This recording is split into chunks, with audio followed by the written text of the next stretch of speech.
Aprelin 11-i və 12-sində Pakistanın paytaxtı İslamabadda ABŞ və İran arasında 21 saat davam edən birbaşa danışıqlar nəticəsiz qaldı. Bu, 1979-cu ildən bəri iki ölkə arasında ən yüksək səviyyəli üz-üzə görüş idi. Danışıqlar fevralın sonundan başlayan və 6 həftə ərzində davam edən ABŞ-İsrail-İran müharibəsinin fonunda 2 həftəlik kövrək atəşkəs dövründə keçirildi. Məqsəd müharibəyə son qoymaq, nüvə proqramı və Hörmüz boğazı məsələlərini həll eləmək idi.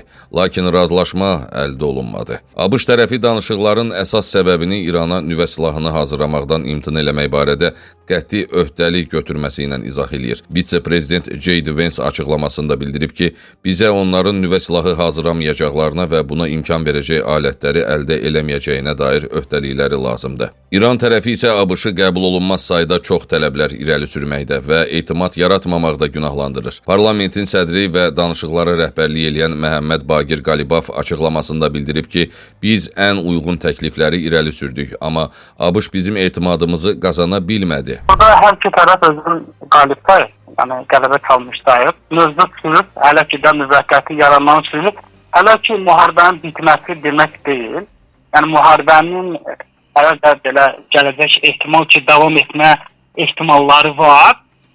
Və Trump'ın bəyanatları isə demək olar ki, müharibə başladığı dönəmdən indiyənə qədər bir-birinə zid şəkildə, ziddiyyətli açıqlamalarla davam eləyir. Hələ ki, hesab eləyirəm ki, bütün Trump verdiyi bəyanatların hamısı icra olunmur ki, yəni bir bəyanat verir, sabah ona bir zid bəyanat verir. Digər bəyanat verir, ondan sonra başqa bir bəyanat verir. Hələ ki, mövcud vəziyyət, belə deyək, Hörmüz boğazındakı vəziyyət elə olduğu kimi qalır, sülh prosesindəki vəziyyətdəki kimi qalır və hesab eləyirəm ki, hələ ki Trump'ın verdiyi bəyanatlara uyğun hər hansı bir addım atılma ehtimalı hələ ki yoxdur. Görüşlərin ardından ABŞ prezidenti Donald Trump Hörmüz boğazını blokadaya almaq üçün ABŞ donanmasına göstəriş verdiyini açıqladı.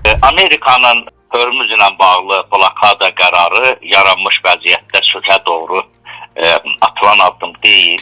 Bu, əksinə Amerika-İran ziddiyyətlərinin daha da dərinləşməsinə gətirib çıxaracaq və müharibənin yeni, daha qanlı bir mərhələsinin atılmasına səbəb olacaq. Ona görə ki, Hörmüz boğazının blokadaya alınması həm müharibə qanunları baxımından düzgün deyil, həm də hazırda bütün dünyanın sülh imkanları axtardığı bir vaxtda sülhün məntiqinə də uyğun deyil. Hörmüzün blokadada saxlanması artıq İranın Hörmüz boğazından bütünlüklə neft ixracının dayanması deməkdir ki, bu da dünyanın iqtisadi, maliyyə bazarına da olduqca mənfi təsir göstərəcək. Amerikanın atmağa planlaşdırdığı bu addımın dünya üçün çox ağır iqtisadi, siyasi, maliyyə nəticələri olacaq. İranın daha aqressiv cavab reaksiyalarına səbəb olacaq. Eyni zamanda İsrailin Livanda hərbi əməliyyatları dayandırmaması və paralel olaraq Amerikanın da Hörmüzü blokadaya alması İranı çox ciddi cavab zərbələrinə məcbur eləyəcək. Danışıqların uğursuzluğu yaxın şərqdə yeni eskalasiya riskini artırır.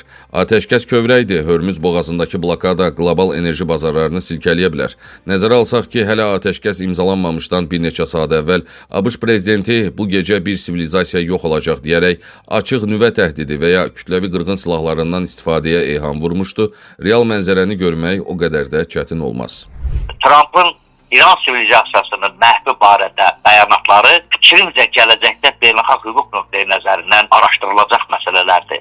Amma əlbəttə Trump'ın bu bəyanatı qarşısında nüvə silahına malik olan digər ölkələrin ayaqlanması da tam normal bir reaksiya idi. Bu cümlədən Pakistanın, Çinin, hətta mümkündür ki, Rusiyanın və digərlərinin də ayaqlanması tam normal bir reaksiya idi. Ona görə ki, 1945-ci ildən sonra indiyə qədər nüvə bombasının tətbiqinin məntiqi fəlsəfəsi bundan ibarətdir ki, əgər birinci nüvə zərbəsi olacaqsa, ikinci, üçüncü və dördüncü nüvə zərbələri də olacaq.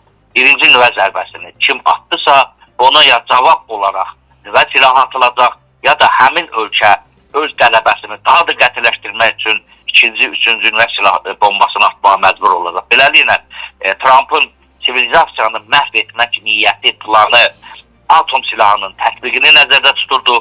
Bu da özlüyündə müharibə cinayətindən başqa bir şey deyil. Analitiklər qeyd edir ki, yaxın vaxtlarda texniki səviyyədə yeni danışıqlar mümkün olsa da, etimad çatışmazlığı və fundamental ixtilaflar böyük razılaşmanı çətinləşdirir. Vəziyyət hələ də dinamikdir, hər iki tərəf qalib mövqeyindədir. Amma real qalib hələ məlum deyil. Görünən odur ki, masada nə ABŞ İrana, nə də İran ABŞ-a güzəştə getmək fikrində deyil. Mirzə Altay, Əli Məmmədov xüsusi olaraq Medialog üçün.